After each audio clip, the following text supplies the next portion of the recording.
వైఎస్ఆర్సీపీలోకి మళ్లీ వలసలు మొదలయ్యాయి. వివిధ పార్టీల నుంచి వైఎస్ఆర్సీపీ తీర్థం పుచ్చుకోవడానికి పలువురు నేతలు క్యూ కడుతున్నారు. అదే క్రమంలో వైఎస్ జగన్మోహన్ రెడ్డి మళ్ళీ మొదలెట్టేశారు. పాత పద్ధతిని మళ్ళీ తీసుకొచ్చేశారు. ఇంతకీ ఏంటి, ఆయన ఏం మొదలెట్టారు అనుకుంటున్నారు కదా, ఒక్కసారి ఈ వీడియో వినండి. శ్రీనుకు అన్ని రకాలుగా న్యాయమే చేస్తాను, మంచే చేస్తాను అని ఈ సందర్భంగా అందరి సమక్షంలో కూడా చెప్తా ఉన్నాను. శ్రీను తన సొంత తమ్ముడిగా మోహన్ను భుజాన వేసుకుని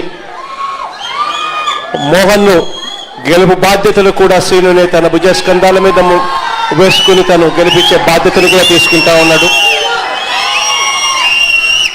శ్రీను చేసే ఈ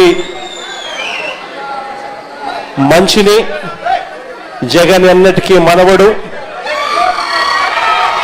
మనం అధికారంలోకి వచ్చిన తర్వాత శ్రీనును సంతోషపడే విధంగా అదే చట్టసభలో పక్కనే కుర్చీ వేసుకొని మళ్ళీ కూర్చోబెట్టే కార్యక్రమం జగన్ చేస్తాడు అని కూడా ఈ సందర్భంగా చెప్తా ఉన్నాడు. ఇవి జగన్మోహన్ రెడ్డి కామెంట్స్. రేపల్లె అసెంబ్లీ నియోజకవర్గానికి చెందిన కాంగ్రెస్ పార్టీ నాయకుడు మోపిదేవి శ్రీనివాసరావు వైఎస్ఆర్సీపీ కండువా కప్పుకున్నారు. జగన్మోహన్ రెడ్డి సమక్షంలో రేపల్లి నుంచి తాడేపల్లి వచ్చిన ఆయన అనుచరులందరితో కలిసి వైఎస్ఆర్సీపీ పార్టీలో చేరిపోయారు. ఈ సందర్భంగా జగన్మోహన్ రెడ్డి మరోసారి పాత పందానే అనుసరించారు. తాము అధికారంలోకి వచ్చిన తర్వాత ఏం చేయబోతున్నామో అనే హామీలను మళ్ళీ మొదలెట్టేశారు. అంతేకాకుండా పార్టీలో చేరినటువంటి మోపిదేవి శ్రీనివాసరావుకి ఏకంగా శాసన మండలిలో అవకాశం ఇస్తాం అంటూ చెప్పుకొచ్చేశారు.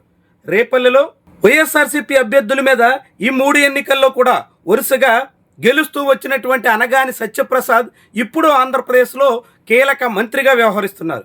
రెవెన్యూ శాఖ బాధ్యతల్లో ఆయన ఉన్నారు.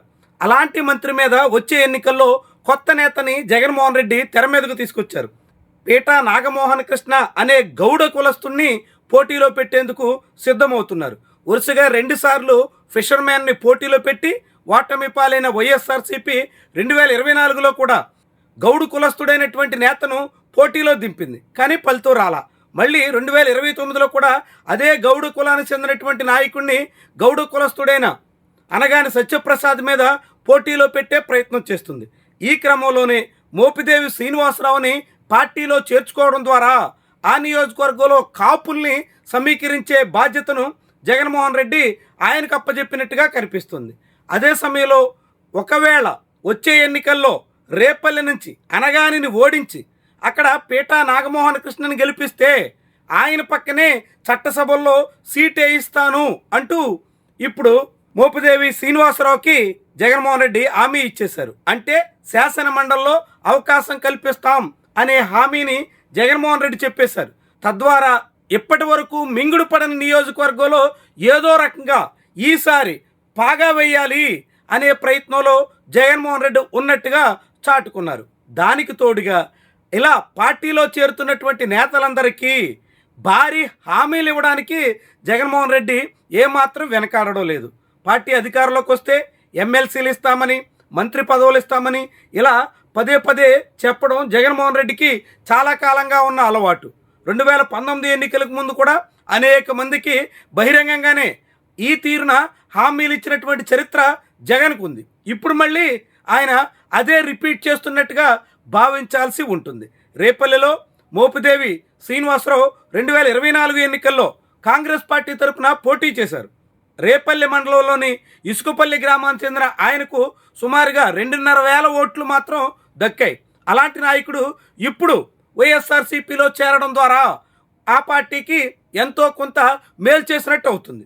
ఇదంతా చూస్తుంటే రాష్ట్ర వ్యాప్తంగా జగన్మోహన్ రెడ్డికి పొగబెట్టాలని కాంగ్రెస్ పార్టీ ఆశిస్తుంటే మొత్తం కాంగ్రెస్ పార్టీలో ఉన్నటువంటి అనేక మంది సీనియర్ కీలక నేతలంతా ఒక్కొక్కరిగా జగన్ గూట్లో చేరిపోతున్నట్టుగా ఈ పరిణామాలు మనకు చాటుతున్నాయి.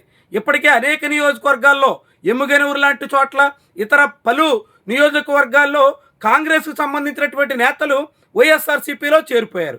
ఇప్పుడు రేపల్లె నియోజకవర్గ నాయకుడి వంతు వచ్చింది. తదుపరి శ్రీకాకుళం జిల్లా సంబంధించినటువంటి పలువురు కాంగ్రెస్ నేతలు కూడా జగన్మోహన్ రెడ్డి గూటికి చేరుతున్నారు అనే ప్రచారం ఉంది. ఇలా వివిధ పార్టీల నుంచి, ముఖ్యంగా కాంగ్రెస్ నుంచి వైఎస్ఆర్సీపీ వైపు నాయకుల వరుస కట్టడం అయితే మొదలయ్యింది. వస్తున్నటువంటి నాయకులందరికీ జగన్మోహన్ రెడ్డి భారీగా హామీలు ఇస్తున్నటువంటి తీరు మాత్రం ఆసక్తికరంగా చూడాల్సి ఉంటుంది.